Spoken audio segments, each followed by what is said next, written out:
Pride and Prejudice by Jane Austen. Chapter 3.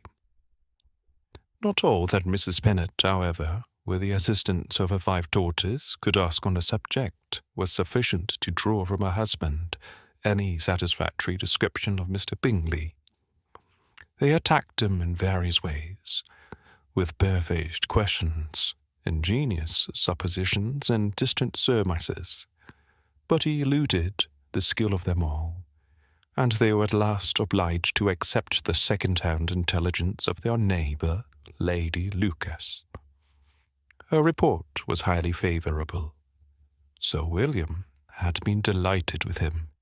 He was quite young, wonderfully handsome, extremely agreeable, and, to crown the whole, he was meant to be at the next assembly with a large party.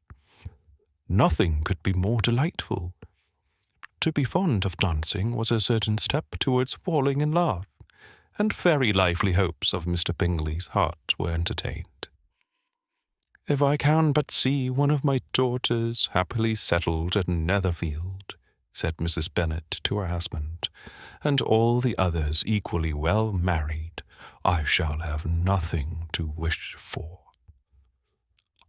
In a few days, Mr. Bingley returned Mr. Bennet's visit, and sat about 10 minutes with him in his library. He had entertained hopes of being admitted to a sight of the young ladies, of whose beauty he had heard much, but he saw only the father. The ladies were somewhat more fortunate, for they had the advantage of ascertaining, from an upper window, that he wore a blue coat and rode a black horse. An invitation to dinner was soon afterwards dispatched, and already had Mrs. Bennet planned the courses that they were to do credit to her housekeeping, when an answer arrived which deferred it all. Mr. Bingley was obliged to be in town the following day, and consequently unable to accept the honour of their invitation, etc. Mrs. Bennet was quite disconcerted. She could not imagine what business he could have in town so soon after his arrival in Hertfordshire, and she began to fear that he might always be flying about from one place to another, and never settled in Netherfield, as he ought to be. Lady Lucas quieted her fears a little by starting the idea of his being gone to London only to get a large party for the ball, and a report soon followed that Mr. Bingley was to bring 12 ladies and 7 gentlemen with him to the assembly. The girls grieved over such a number of ladies, but were comforted the day before the ball by hearing that, instead of 12, he had brought only 6 with him from London, his 5 sisters and a cousin. And when the party entered the assembly room, it consisted of only 5 altogether: Mr. Bingley, his 2 sisters, the husband of the eldest, and another young man. Mr. Bingley was good-looking and gentlemanlike. He had a pleasant countenance and easy, unaffected manners. His sisters were fine women, with an air of decided fashion. His brother-in-law, Mr. Hurst, merely looked the gentleman, but his friend Mr. Darcy soon drew the attention of the room by his fine, tall person, handsome features, noble mien, and the report, which was in general circulation within 5 minutes after his entrance, of his having 10,000 a year. The gentleman pronounced him to be a fine figure of a man.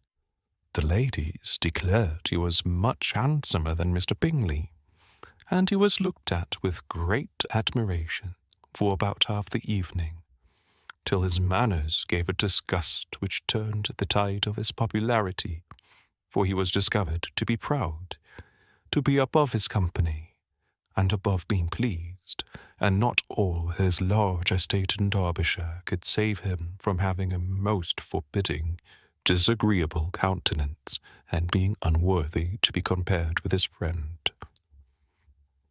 Mr. Bingley had soon made himself acquainted with all the principal people in the room. He was lively and unreserved, danced every dance, was angry that the ball closed so early, and talked of giving one himself at Netherfield. Such amiable qualities must speak for themselves. What a contrast between him and his friend! Mr. Darcy danced only once with Mrs. Hurst and once with Miss Bingley, declined being introduced to any other lady, and spent the rest of the evening in walking about the room, speaking occasionally to one of his own party. His character was decided. He was the proudest, most disagreeable man in the world, and everybody hoped that he would never come there again. Amongst the most violent against him was Mrs. Bennet, whose dislike of his general behaviour was sharpened into particular resentment by his having slighted one of her daughters. Elizabeth Bennet had been obliged, by the scarcity of gentlemen, to sit down for 2 dances, and during part of that time Mr. Darcy had been standing near enough for her to overhear a conversation between him and Mr. Bingley, who came from the dance for a few minutes to press his friend to join it. "Come, Darcy," said he, "I must have you dance. I hate to see you standing about by yourself in this stupid manner. You had much better dance." "I certainly shall not. You know how I detest it, unless I am particularly acquainted with my partner. At such an assembly as this, it would be insupportable. Your sisters are engaged, and there is not another woman in the room whom it would not be a punishment to me to stand up with." "I would not be so fastidious as you are," cried Bingley. "For a kingdom! Upon my honour, I never met with so many pleasant girls in my life as I have this evening, and there are several of them, you see, uncommonly pretty. You are dancing with the only handsome girl in the room," said Mr. Darcy, looking at the eldest, Miss Bennet. "Oh, she is the most beautiful creature I ever beheld. But there is one of her sisters sitting down just behind you, who is very pretty, and I dare say very agreeable. Do let me ask my partner to introduce you." "Which do you mean?" And turning around, he looked for a moment at Elizabeth, till, catching her eye, he withdrew his own, and coldly said, "She is tolerable, but not handsome enough to tempt me, and I am in no humour at present to give consequence to young ladies who are slighted by other men. You had better return to your partner and enjoy her smiles, for you are wasting your time with me." Mr. Bingley followed his advice. Mr. Darcy walked off, and Elizabeth remained with no very cordial feelings towards him. She told the story, however, with great spirit among her friends, for she had a lively, playful disposition, which delighted in anything ridiculous. The evening altogether passed off pleasantly to the whole family. Mrs. Bennet had seen her eldest daughter much admired by the Netherfield party. Mr. Bingley had danced with her twice, and she had been distinguished by her sisters. Jane was as much gratified by this as a mother could be, though in a quieter way. Elizabeth felt Jane's pleasure. Mary had heard herself mentioned to Miss Bingley as the most accomplished girl in the neighbourhood, and Catherine and Lydia had been fortunate enough to be never without partners, which was all that they had yet learned to care for at a ball. They returned, therefore, in good spirits to Longbourn, the village where they lived, and of which they were principal inhabitants. They found Mr. Bennet still up, with a book. He was regardless of time, and on the present occasion he had a good deal of curiosity as to the event of an evening which had raised such splendid expectations. He had rather hoped that all his wife's views on the stranger would be disappointed, but he soon found that he had a very different story to hear. "Oh, my dear Mr. Bennet," as she entered the room, "we have had a most delightful evening, a most excellent ball. I wish you had been there.